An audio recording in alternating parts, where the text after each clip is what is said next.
કોઈએ કહ્યું ઈદ માટે નૈનીતાલ ચાલો, તેનો મતલબ હતો રસ્તો બ્લોક કરવો. કોઈએ કહ્યું ચાંદ રાત, તેનો મતલબ હતો રસ્તો ચક્કાજામ કર્યા પહેલાની રાત. આ કોડ શબ્દો હતા દિલ્હી રમખાણોના, જ્યાં ઉચ્ચ શિક્ષિત લોકો હતા જે એક ચોક્કસ વર્ગમાંથી આવતા હતા, જેમાં બુદ્ધિજીવીઓ, સામાજિક કાર્યકર્તાઓ, વિદ્યાર્થી નેતાઓ સામેલ હતા. આ તે છે જેને આપણે આજે અર્બન નક્સલવાદીઓ કહીએ છીએ. અર્બન નક્સલવાદીઓના આ નેટવર્કે મજાબી કટ્ટરપંથીઓ સાથે મળીને રાષ્ટ્રીય રાજધાનીને અસ્થિર કરવા માટે એક વ્યાપક રોડમેપ વિકસાવ્યો. આ ષડયંત્રની તૈયારીઓ ડિસેમ્બર 2019માં શરૂ થઈ ગઈ હતી, જ્યારે CAAના વિરોધ પ્રદર્શનને હથિયાર બનાવી 24 ફેબ્રુઆરી 2020ની રાતેથી દિલ્હીની શેરીઓ અને યુનિવર્સિટીઓને નિશાન બનાવવામાં આવી હતી. આ સમગ્ર મોડેલનું કેન્દ્ર હતું દક્ષિણ પૂર્વ દિલ્હીની જામિયા મિલિયા ઇસ્લામિયા અને તેની આસપાસનો વિસ્તાર. અહીં કુલ 3 લાખ મુસ્લિમો રહે છે, જે કુલ વસ્તીના આશરે 19.56% છે. આ તે લોકો હતા જેમના માટે CAA લાગુ કરવામાં આવ્યો હતો, મતલબ કે તેઓ બાંગ્લાદેશી અને પાકિસ્તાની હતા અને દિલ્હીમાં ગેરકાયદેસર રહેતા હતા. જો કે જામિયામાં અભ્યાસ કરતા કહેવાતા જનરેશન Z વિદ્યાર્થીઓને ટાર્ગેટ બનાવવામાં આવ્યા. દિલ્હી પોલીસની ચાર્જશીટ અને તપાસ મુજબ આ વિદ્યાર્થીઓને એવું સમજાવવામાં આવ્યું કે CAA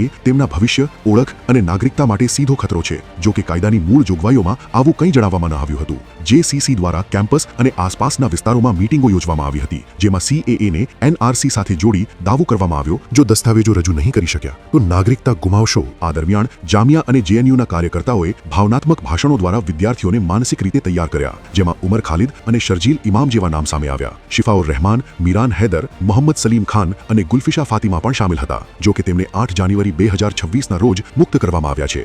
દિલ્હી પોલીસની 17,500 પાનાની ચાર્જશીટમાં પિંજરાતોડ, વોરિયર્સ અને કટ્ટર હિન્દુત્વ એકતા જેવા વોટ્સએપ ગ્રુપ સાથે જોડાયેલા નેટવર્કની ભૂમિકા દર્શાવવામાં આવી છે. આ ગ્રુપ્સે બંધારણ બચાવો અને લોકશાહી જોખમમાં છે જેવા સૂત્રો દ્વારા ભાવનાત્મક વાતાવરણ ઊભું કર્યું, જેનાથી યુવાનોને આંદોલનની સૌથી આગળની લાઇનમાં લાવી શકાય. ડિજિટલ પ્લેટફોર્મ પર ટેલિગ્રામ અને વોટ્સએપ ગ્રુપ બનાવવામાં આવ્યા હતા, જેમાં ડિફેન્સ, મેડિકલ, સપ્લાય અને રોડ બ્લોક જેવા કોડ શબ્દોનો ઉપયોગ કરવામાં આવ્યો હતો. આ ગ્રુપ ક્યાં ભીડ એકઠી કરવી અને ક્યાં ચક્કાજામ કરવો તે નક્કી કરતા હતા. અર્બન નક્સલવાદીઓની રણનીતિ સ્પષ્ટ હતી. તેઓ પોતે આગળ નહીં આવ્યા, પરંતુ વિદ્યાર્થીઓ, મહિલાઓ અને સામાન્ય નાગરિકોને આગળ રાખવા અને ભંડોળ તેમના કાવતરાનો મુખ્ય આધાર હતો. તપાસમાં દિલ્હી પોલીસને જાણવા મળ્યું કે હિંસા ફાટી નીકળ્યા પહેલા યુનાઇટેડ કિંગડમ, ઓમાન અને સંયુક્ત અરબ અમીરાતથી ભંડોળ પ્રાપ્ત થયું હતું. એપ્રિલ 2020માં જામિયા કોઓર્ડિનેશન કમિટીના સભ્ય મીરાન હૈદરની ધરપકડ એક રજિસ્ટર સાથે કરવામાં આવી, જેમાં PFI જેવા સંગઠનોના નામ શામેલ હતા. આ પૈસાનો ઉપયોગ પથ્થરો, પેટ્રોલ બોમ્બો અને હથિયારોનો સંગ્રહ કરવો, તોફાનીઓની ચૂકવણી અને રમખાણો પહેલા લોજિસ્ટિક સંચાલન કરવા માટે કરવામાં આવ્યો હતો. રમખાણો પહેલા